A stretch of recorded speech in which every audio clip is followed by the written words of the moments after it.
So I got an excellent comment. What do I need to do to get a home-based FFL? Now I'm going to tell you how to stay out of prison. We're going to learn from my mistake. So we're going to talk about the mistake I made to get myself in prison on an FFL, but we're also going to cover the ABCs of setting up a home-based FFL, of what you need to know from somebody that's already been through the process. Now, if you'd like to support the channel, the best way to do that is click on OnlyTacticalFans@Shopify.com. I do have my favorite gun oil, the Rem oil right there. Bam! Works great in winter climates. Definitely go check it out. That is how I support everything. That's how I keep everything running. Your guys' support there matters because I'm permanently demonetized from YouTube. Like I said, that keeps the machine going. So let's get into it. To the Jumbotron of knowledge. So we're going to talk about the mistake that sent me to prison when it comes to FFLs. We're going to try to avoid you going to prison. And I'm going to go through the ABCs of setting one up. Now, the first thing that's going to suck that you're going to have to get used to is that ATF isn't always the enemy. Unfortunately, if you're going to be running an FFL, you need to develop a working relationship with your ATF agent. And that can be hard for you. It was a little bit hard for me too. It was kind of weird, like not looking them at the complete enemy. So that's something you're going to have to get used to. All right, next. The government has a maze of paperwork and stuff you need to go through. You guys have a huge advantage if you're doing it today. I didn't have the ability, but you guys have AI.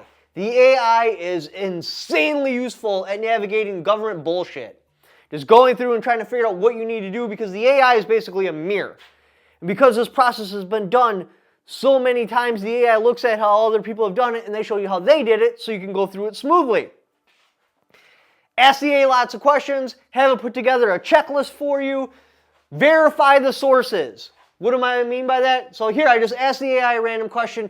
Do I need to register with ITAR if I am going to manufacture machine guns under an SOT with an 07 license? And here it gives me the answer.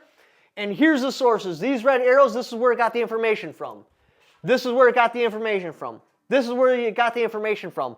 On big questions like that, you need to click on those sources and make sure the source ain't some sort of Reddit comment. In this particular case, it's all ATF forms, and basically says, no, you do not need to register with ITAR depending on exactly what type of machine gun you're building.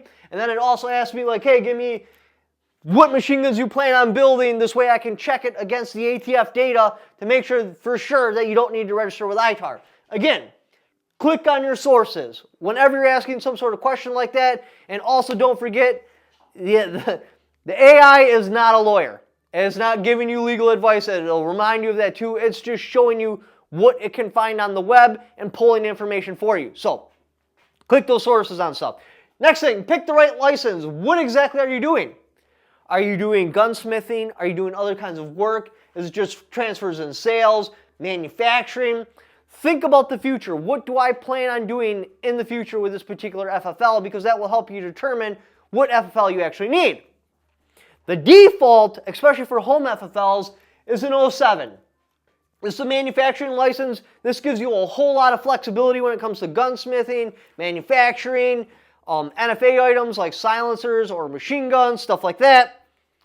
Understand the manufacturing rules. Obama really threw a monkey wrench in there, and a lot of gunsmithing falls under manufacturing, so be careful with that. Under this administration, it's probably not that big of a deal, but we could have another Obama in the next administration. Remember, the pendulum always swings. We'll go far right, far left, far right, far left. So be aware of exactly what you're doing. A lot of gunsmithing, you should really be logging it into a book. Before Obama, it was as long as I end with one firearm and I started with one firearm, that's gunsmithing. Now Obama had a whole bunch of ATF rules and stuff put on there to where like threading a barrel could be considered manufacturing. So have the AI work through there, go through all the hypotheticals, help you determine what exactly gunsmithing is and what doesn't need to be logged in, because you actually have a separate manufacturing logbook. Now, again, I recommend starting with the 07 license because ultimately a 02, 07 license, you can apply an SOT on there. So for $500 a year, that's it. Now I can sell silencers, I can transfer machine guns, I can manufacture silencers, I can manufacture machine guns. That's pretty amazing. So again, I strongly recommend going to an 07 FFL unless you plan on just straight up doing transfers and that's it, then I believe that's an 03. Again, ask your AI, the AI will point you in the right direction. Check sources. My interview with the ATF. So now we've selected the license, you've done the paperwork, you've submitted the check to buy the FFL, now you're up to the interview. It was extremely pleasant. I actually learned a lot from him. I was a little bit nervous at first, but he came in with this disarming line. Calm down, guys. I'm not here to shut down FFLs. If we don't give out FFLs, we don't have a job. And I'm like, oh, that actually makes sense. And he answered a lot of questions. He helped us figure it all out. We actually started with an 03 FFL, and then I told him what I kind of wanted to do. He's like, whoa, you actually should be on an 07 FFL if you plan on playing with machine guns and manufacturing. So the guy was actually really helpful. And that's where I fucked up. I trusted him. He came off as a dude that stands on his business and reliable, somebody you can count on. And what I did is I stopped keeping receipts. The dude just seemed so straight and such a good guy. No way could I have predicted years later that a case would come up called the auto key card where his word could have definitely found me innocent. But yeah, he just threw me under the bus because he was worried about maybe some sort of ATF repercussions or maybe losing his job. So keep receipts. Like, keep receipts. It doesn't matter how much you trust your ATF guy. Keep receipts. I promise you, like, that is the most important advice I can give out to you. Get receipts for everything. Conversation, document it.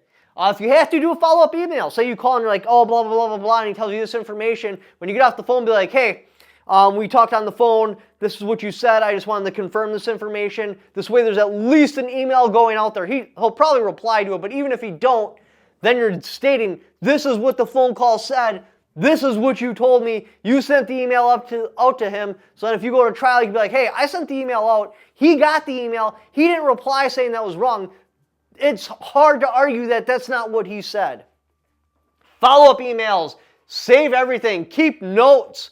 If you're talking about lawful records or some sort of anything, never rely on memory. Write the stuff down. Shoot follow-up emails. Depending on your state, if you can, record the phone call. We could in Wisconsin. I could have definitely recorded that phone call and it would have held up in federal court. Did I? Nope. Because I thought dude was a straight up dude and he stands on his business. So don't make my mistake. Don't go to prison. Keep your receipts. Now, a home-based FFL is a legitimate business. Yes, it's not a storefront, but there's still zoning issues. There can be state or local regulations. Again, lean on the AI, help you figure all that out. Verify the sources. All right, prepare for the strictest ATF ever. Right now, it's not that big of a deal. When Joe Biden was president, they were shutting FFLs down over clerical errors. Prepare for that, just in case. Right now, you're good, but who knows what the next administration is going to be. So make sure that you're set up so even if we get a bad administration, you're still good. Second eyes on the 4473. I don't know how they ultimately winded up running the shop after I left, but how it would work when I was there is if you did your 4473, if you sold the firearm, you did not log that paperwork in. What I mean by logging it in, like you didn't file it in the box. And yeah, you take it out of the logbook, but you leave the paper on, we had a little table right there, and then a second person would go through and look through your 4473, see if they can find any mistakes before it gets filed away. I can't tell you how many times that saved us. I used to make a lot of mistakes. My stepmom used to make a lot of mistakes, and my dad would find those. Or he would do something, I'm not saying I ever found mistakes he did, because I may not have, but the point is I would go over it. He would do this 4473, log it out of the book, do the transfer, do all that. His paperwork would sit right there. I'd come into the shop on my shift. I'd go through the paperwork, see if I see any obvious mistakes. If not, then I file it. You don't file your own paperwork. Get a second eyes on it. It will save your ass. Yeah, we're not perfect. We're humans. We do make mistakes. Two humans, that doubles the possibility that you've done an accurate FFL. So second eyes, whether that's a wife, an employee, whatever, have somebody else look at your paperwork just to make sure it's good. Advertising, this is a big one. This also played a part in why I went to prison. If I would have never had a YouTube channel, I would have never went to prison. I'd still be at the gun shop right now just selling firearms. Advertising, look, you're protected by the PLCCA. This is not absolute. This has a big-ass loophole, and that is you need to be following state laws, okay? So what are state laws? How they're taking companies down, such as Bushmaster, Remington, that went after Daniel Defense. What they do is they'll create some sort of state law that's on advertising. And then they'll say that you've violated fair advertising or you've messed up some sort of advertisement. And that's how they come after you, because now they can sue you on a state level and you're no longer protected. My advice, don't advertise. Like, if you do, this is a gun shop, this is our address. That's it, because who knows how they're going to say that you violated advertisement, and that's how they're taking these places down. They're getting them on a state level and being like, hey, they're violating our advertising laws. And the anti-gun crowd will put out this crazy anti-gun advertising law that specifically targets gun shops, and then they come in and they just wipe out the gun shop.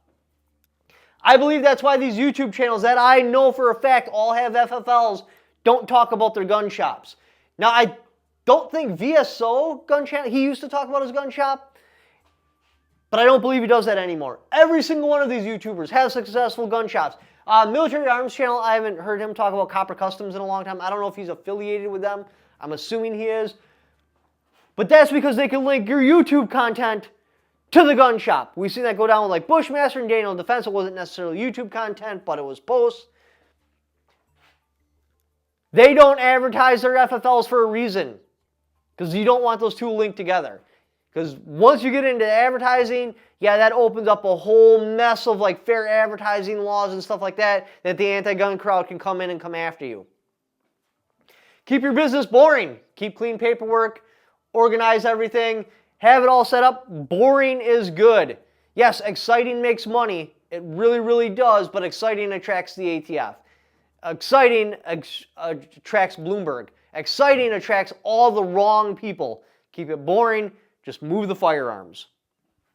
If I had to start over today, well, we're going to pretend like I never went to prison, right? So now I don't have a bias against that particular ATF agent or that particular ATF office.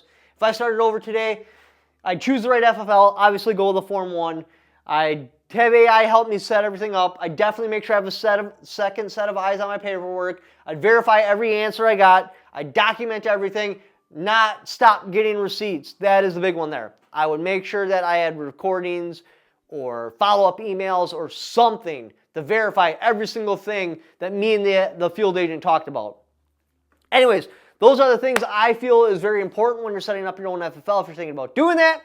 Appreciate you guys watching my videos. Hope you found it entertaining or maybe even just a little bit educational. If you'd like to help support the channel, again, only tacticalfans at Shopify.com is the best way to do that. Now, if you want to support the channel but you don't want to shop there, go down in the description, click on the Amazon affiliate link. Even if you don't buy what that link is for, just click it on it. Doing the Amazon shopping you were literally already going to do anyway. I have a kickback for because you came there off my channel. Thank you for watching. Don't forget to subscribe.